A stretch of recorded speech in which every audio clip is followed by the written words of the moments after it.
여기에 대한축구협회 노동조합 운영위원회가 정몽규 회장 사선 불출마 선언과 김정배 부회장 사퇴를 강력히 요구하며 화제입니다.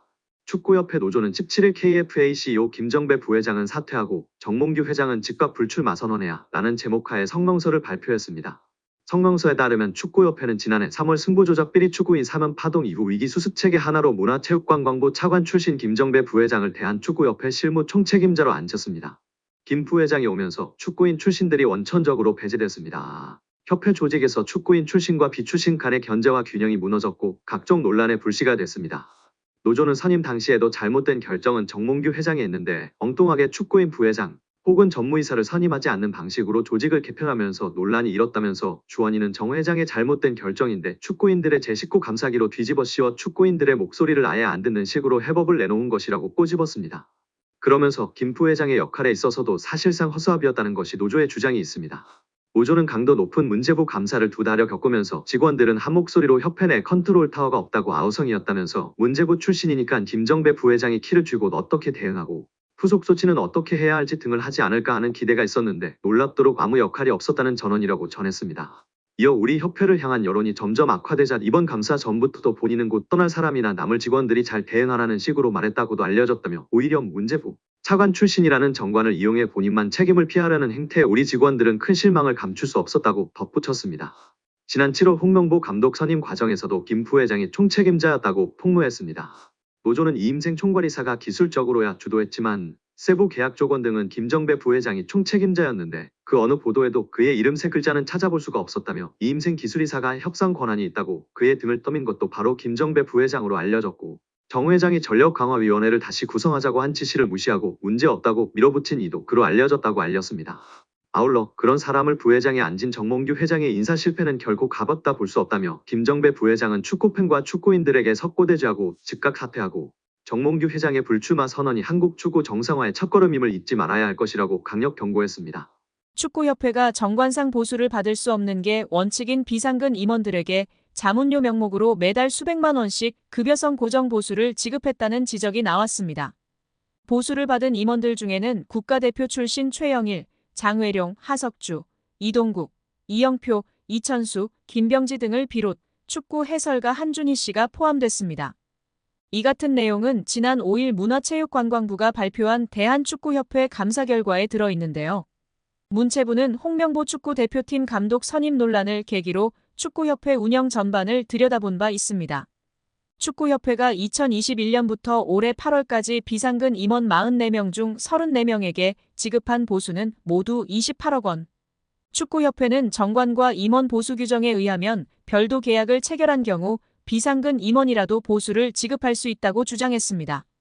문체부는 자문계약 대상자 선정이나 자문료 책정 기준을 공정하게 마련하지 않은 채 방만하게 보수를 지급했다고 비판했습니다.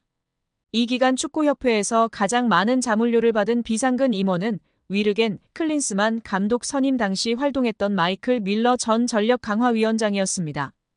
2023년 축구협회와 2년간 연 25만 달러, 약 3억 4천만 원을 받는 자문 계약을 맺었습니다. 그는 올해 2월 아시안컵 이후 클린스만 감독이 경질될 때 함께 사퇴했고 1년 2개월간 약 3억 5천만 원을 수령한 것으로 드러났습니다. 밀러 이후 전력강화위원장을 맡은 정혜성 위원장은 월 1,500만 원을 받는 자문 계약을 맺었고 2월 말부터 6월 사임할 때까지 7,800만 원을 수령했습니다. 문체부는 두 전직 전력강화위원장이 받은 자문료가 축구협회 임원 보수 규정상 자문료 한도를 초과했다고 봤는데요. 규정에는 분과위원장 자문료 한도를 연 1억 원으로 정하고 있는데 이를 어겼다는 것입니다. 축구협회는 밀러는 당초 협회 지도자 강사로 계약했다가 협회 필요에 의해 전력강화위원장으로 선임했기에 지도자 강사 보수에 준하는 자문료를 책정했으며 정혜성은 전력강화위원장 역할과 책임, 전임자들 자문료 등을 고려해 책정했다고 설명했습니다. 축구협회 전현직 비상근 부회장들은 월 250만 800만 원을 자문료 형식으로 받았습니다. 가장 많은 금액을 받은 이는 1998 프랑스 월드컵 국가대표 출신 최영일 부회장인데요.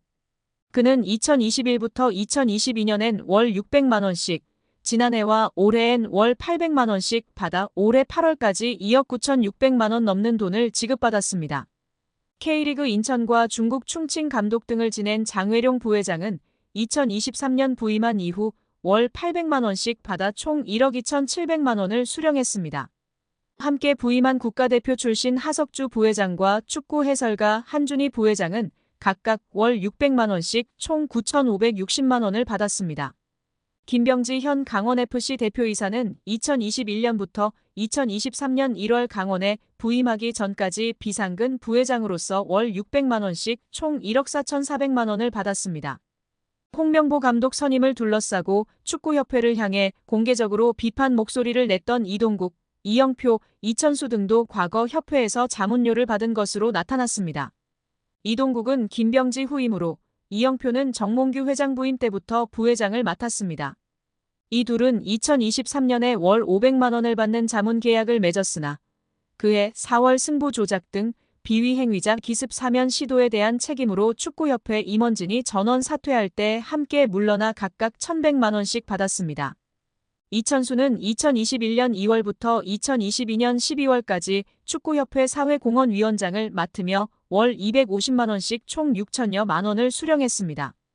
그렇다고 문체부의 감사가 맹탕은 아니었습니다. 축구협회의 아픈 곳을 제대로 찌른 부분이 있었으니 천안축구종합센터의 정부 보조금 유용 문제였습니다.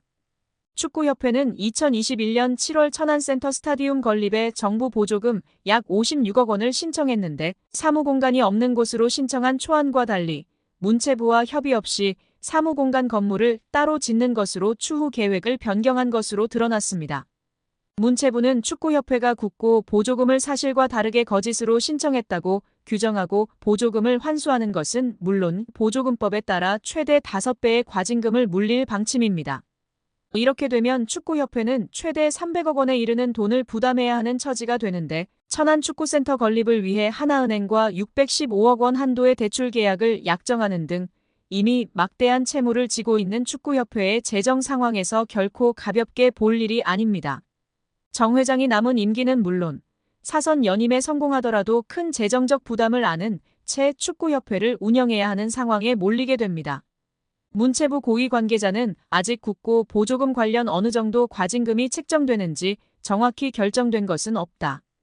원금 56억 원 전체를 환수할지 여부부터 심의해야 하는 상황이다라며 과징금의 정확한 규모에 대해서는 여지를 남겼다.